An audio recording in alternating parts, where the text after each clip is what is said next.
Díomhharde is mis Carmelí healaigh. Inniuh táiméidir ceilr seachtain na Gaeilge, agus báil an buchas a gabháil le comhairle chun na Gaillimhe as an imeacht speisialta seo. Seo leabhar a scríomh mé cúpla bliain ó shin, fáilsethe ag Chloe O agus maisethe ag Fintan Tate. Ar dús an blurbe. Spidey, Spidey, Spidey, does Simon Ward Shamey Biogs na dúan ala.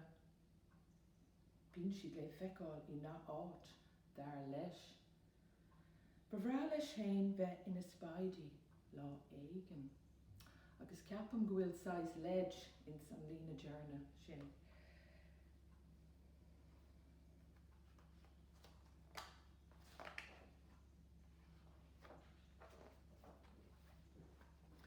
Can scéalín seo bunathe rud éigen na Harlainn má héal beag na trí go bliain ó hinanis agus bhí mé sa chiistin láháin agus tháinig mé bhacín ní rá sé a gá bliain díos nó mar sin tháinig sé isteach agus bhí mé sé angnóthe agus thóg mé an píosa seo, an píosa glas seo agus hath mé ar mar sin.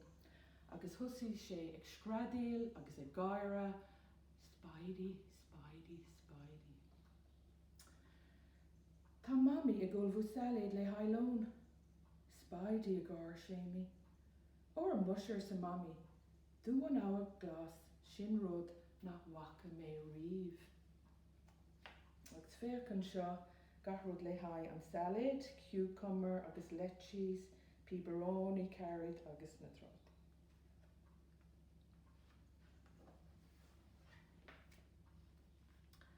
Tá daddy ag tucail sa gáirtín. Spidey ag gar Shamey. Or an muisir sa daddy neach mé riamh dúan ala a rá sé chus faoi.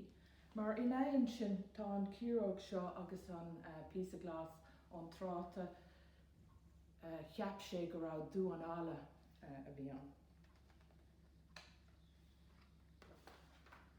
Tá mamó ag fuáil ar a hinál fuáil anú. Spidey a gar Shamey. Bully furhéim ar sa mamó, sníomhan dúan ala sná speisialta siada. So tá ceangal idir an sná agus an dúan ala. Tá dadó ag íscrocht sa lochan beag. Ina insin, tá an cuilog cosú le dúan ala. Bully furhéim ar sa dadó, ag na dúan ala cuiloge, tá súlagam go nihin na héas seo iad ó má.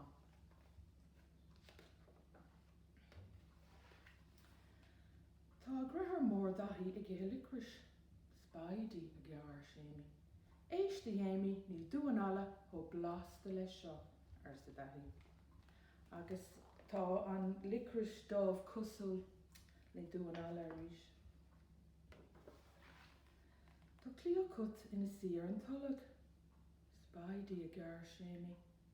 Miawa a dear clío cut.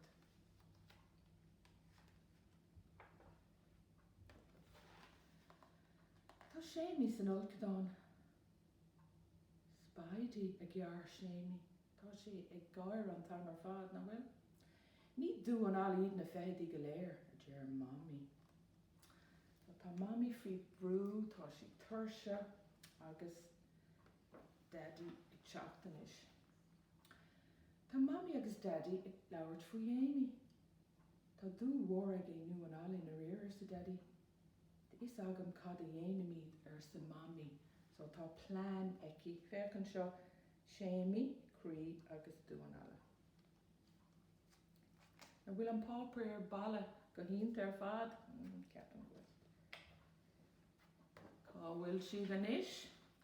Tá mami agus Shamey sa leabharlann. Tá lán cimla go dúan ala ag déire éagsúla ar fud an damhna léon mami.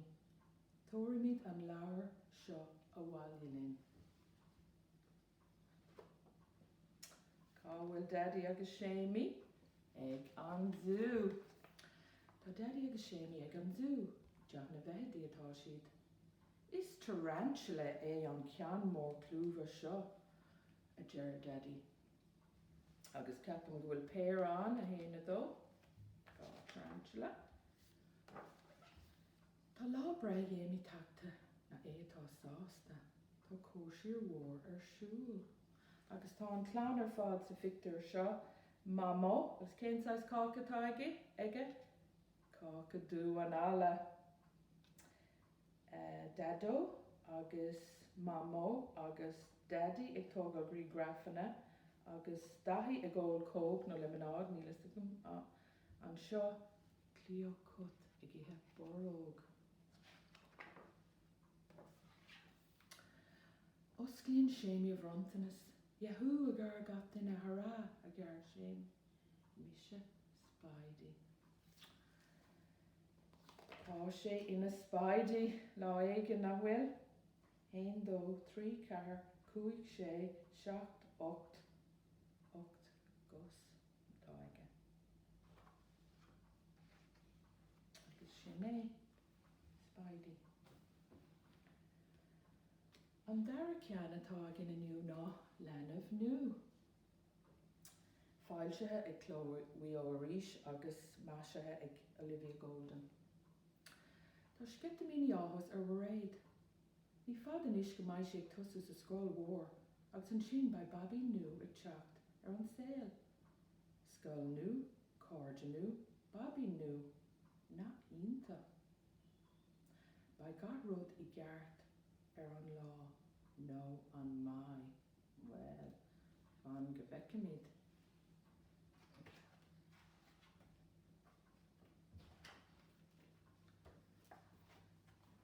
Seo hí mar réid. Tá sí ceithre bliana d'aois.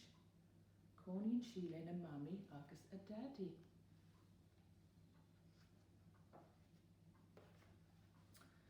A bhar réid, is cailín mór thu inis. Scar go mbeidh tú ag dul ar scoil idir mami. Agus ina dhí sin ba duine nu ag teacht an cónathe linn. Ba dreitheirí nó drifarí nu agat. Tá scitamíní ar bhar réid. Go hínta deir sí, go hínta ar fad. Scoil nu, cáirde nu, babaí nu.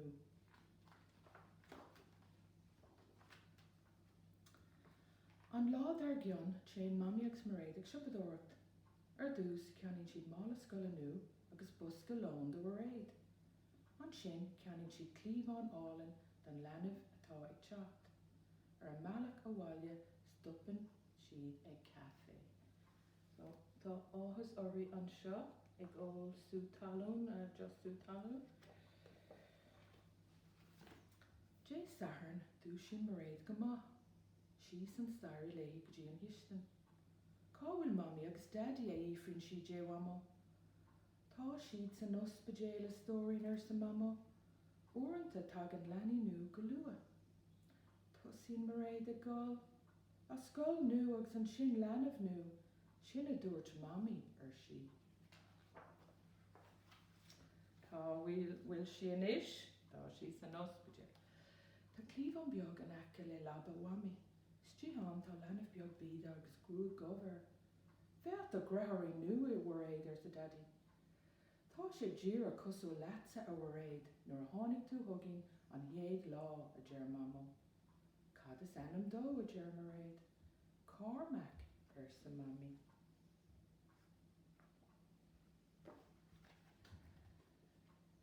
Ar bhaile é a thógáil I do bhaicléin ar sa mami. Na I mar réid atá brodúil astí hain. Berin mami barróg mhór orthaí. Agus bain na stórin ag dul ar scoil amara, ní bhain mé an dul leat a heisce. Tháinig do greathirín gan cuine, ach ní fada go mbeidh mé hain agus an babín ag dul leat ar si. Anis Jaylún atá an. Tá pus ar bhar réid. Is é seo céad ar scoil mhór sa mami san ospidéal go fóil. Tastí marm gur bhí mami a thorfaí an scoil mhór mé ar sa si. Búlann siad le bannaí mhórán, múnseoir nu bhar réid. In sin daddy dí faoi Cormac. Ba mami an seo mára a deir sé.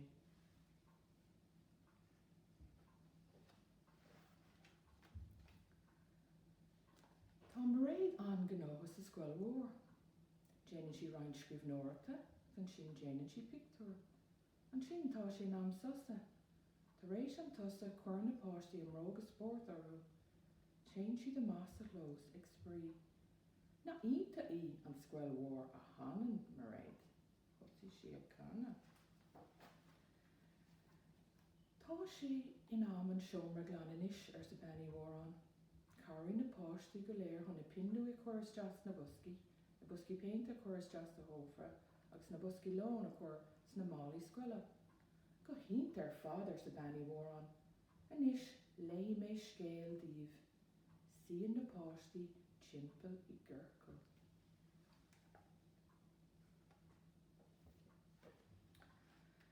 Tusaíonn benny mhórán ag léamh, má chéad láthair scoile léonn si. Is ag smaoinemh ar bhámaí agus a dreithir nua atá mar réid.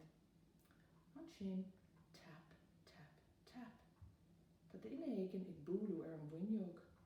Féach a gí a fáistí a deir ben I mhórán. Agus lead eile an seo, cé atá.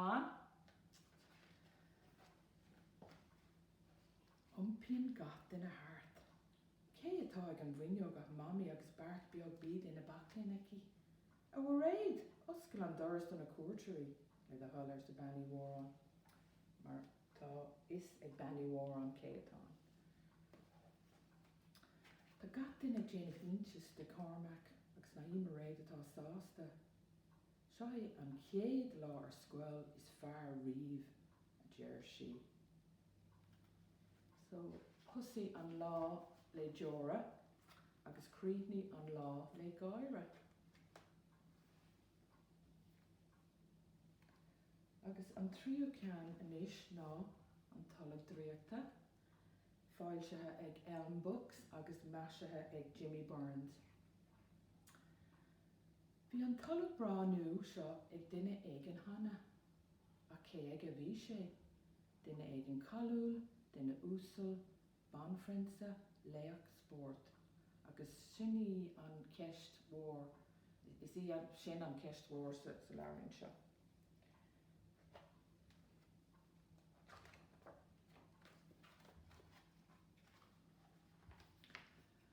Láháin dúirt Daddy go raibh rud éigin ionta aige dúin. Céir de bhí an a talamh nu. Ar aus ar sa mami, thosaí mé ag póirseáil ina dhúil. Agus ag an am sin thosaí mami ag magú fuaí. Hís a dhúil tháinig mé ar Áine Clúise Diamante.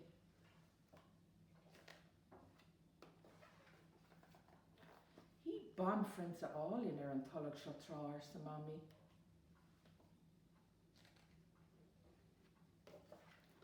An chéad rud eile, d'aimsí mé sean bháin, an pín atá an, mhuaram.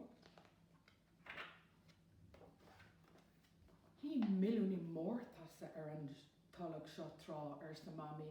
Ná nílas agam mar bhuaigh sé an lotto nó an raibh sé ag obair go dín, is milliúnaí atá an. An sin d'aimsí mé líródaín bháin. Hí sarlaíoch sport ar an talamh seo trá ar sa mami, agus bhuaigh sé an cuireann seo. Ceapan bhfuil sé cosú le galfara in éireann Rory McIlroy beag an. Críonn mór dearg a d'aimsí mé an sin. Hí alíontóir ionta ar an talamh seo trá ar sa mami. Alíontóir agus féach an seo an bábóg ag léamh an leabhar chéine an talamh dréachta ar an talamh.